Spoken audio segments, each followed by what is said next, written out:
Welcome back to Old Charles the channel, where we dive deep into the history, value, and fascinating stories behind rare and collectible coins from around the world. Today, we're talking about the 1983 Washington quarter dollar, a coin that may look ordinary, but hides a very interesting history and surprising value, depending on its condition.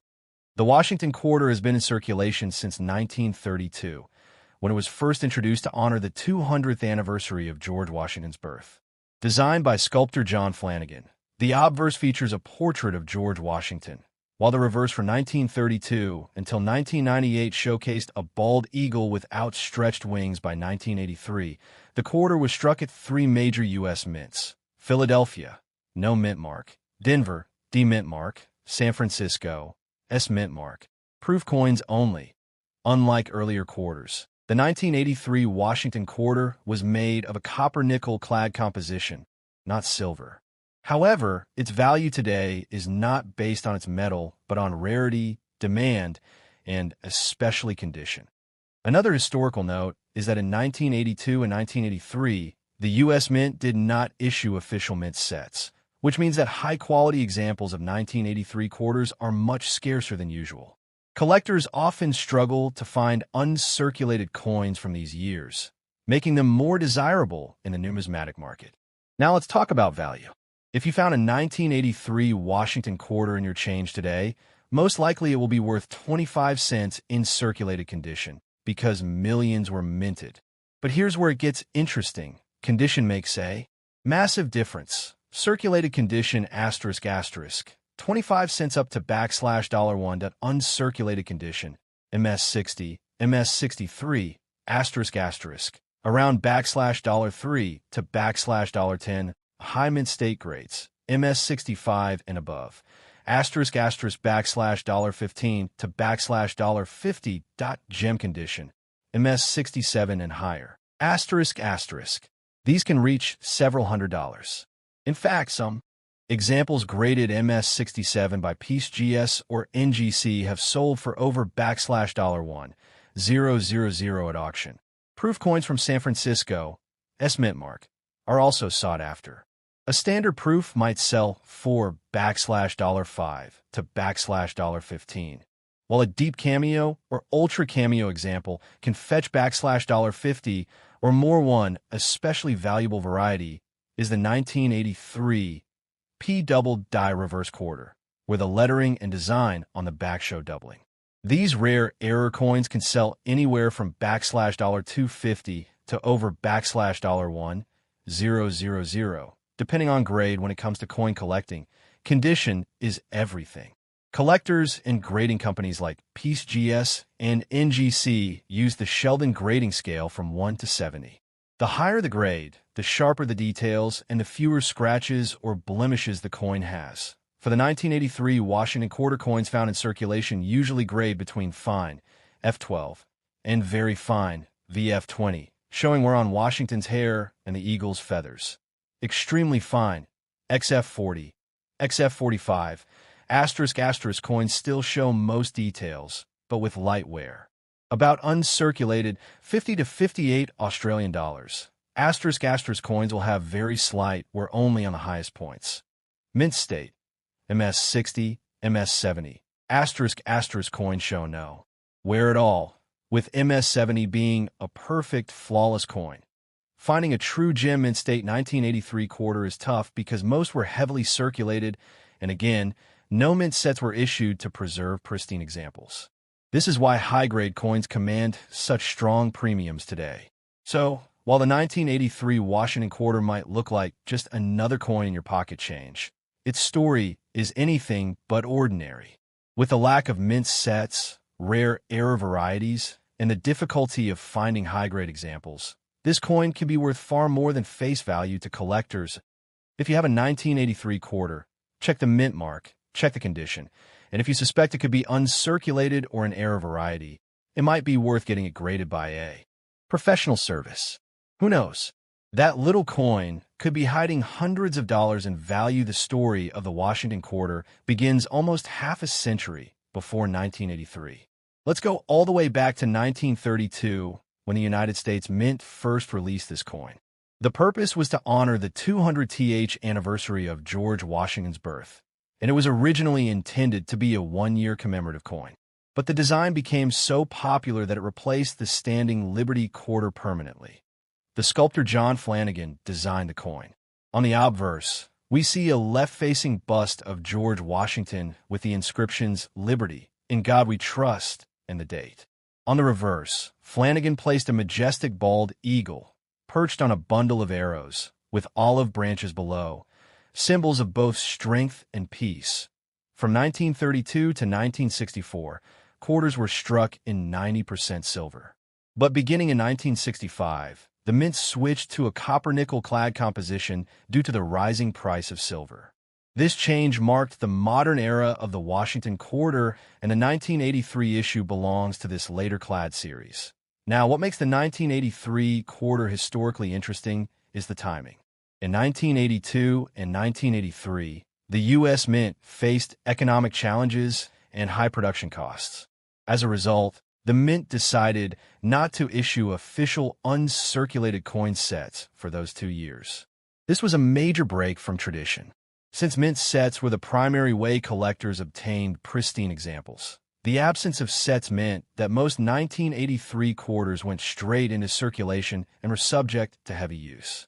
This is why today, decades later, finding a high-grade 1983 quarter is much more difficult than finding coins from other nearby years, i.e. in terms of mint locations. The Philadelphia Mint struck quarters without a mint mark. The Denver Mint struck coins with a small d mint mark, and the San Francisco Mint struck special proof coins for collectors, marked with an S. These proof coins were not released for circulation but sold directly to collectors, often preserved in better condition. Another fascinating point in the history of this coin is tied to the broader U.S. economy. The early 1980s were marked by inflation, a recession, and changing monetary policies. Coins like the quarter were used heavily in everyday commerce: parking meters, vending machines, and toll booths. Because of this heavy circulation, many 1983 quarters show significant wear, further adding to the rarity of high-grade survivors. Collectors also pay attention to varieties and errors from 1983.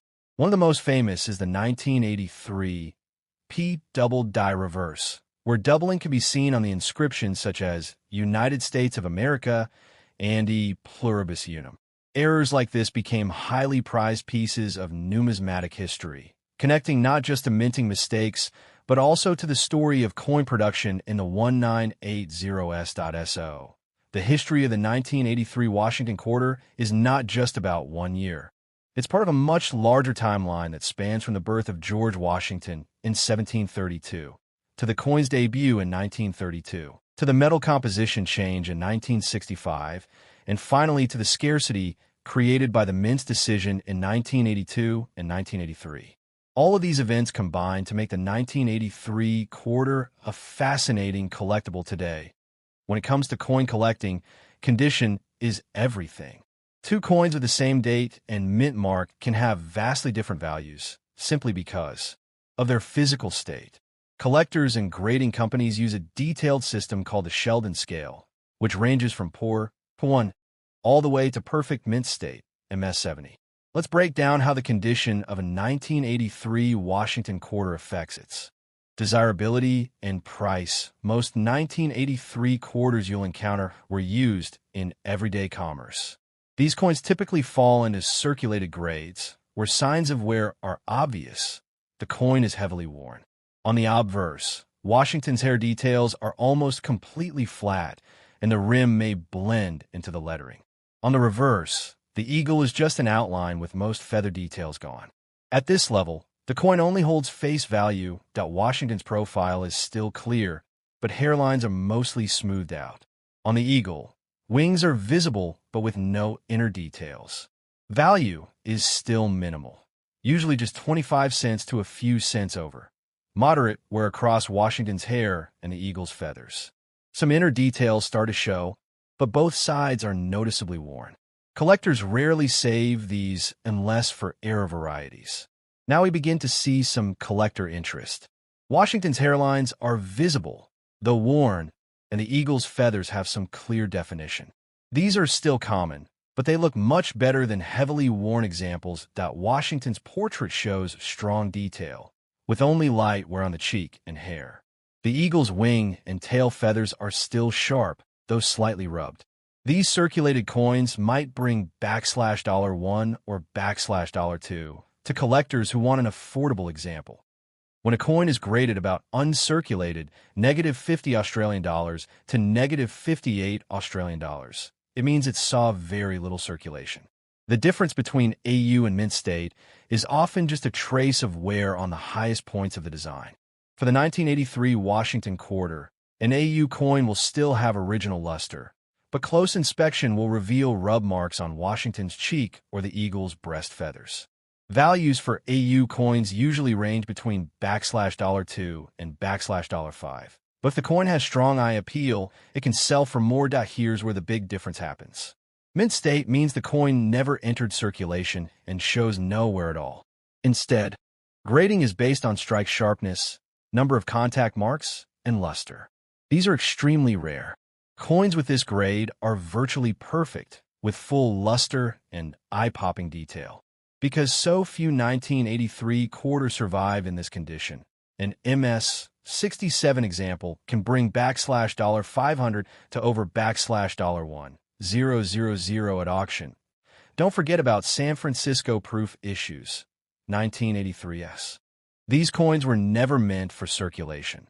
They were struck with polished dies and specially prepared planchets, resulting in mirror-like surfaces.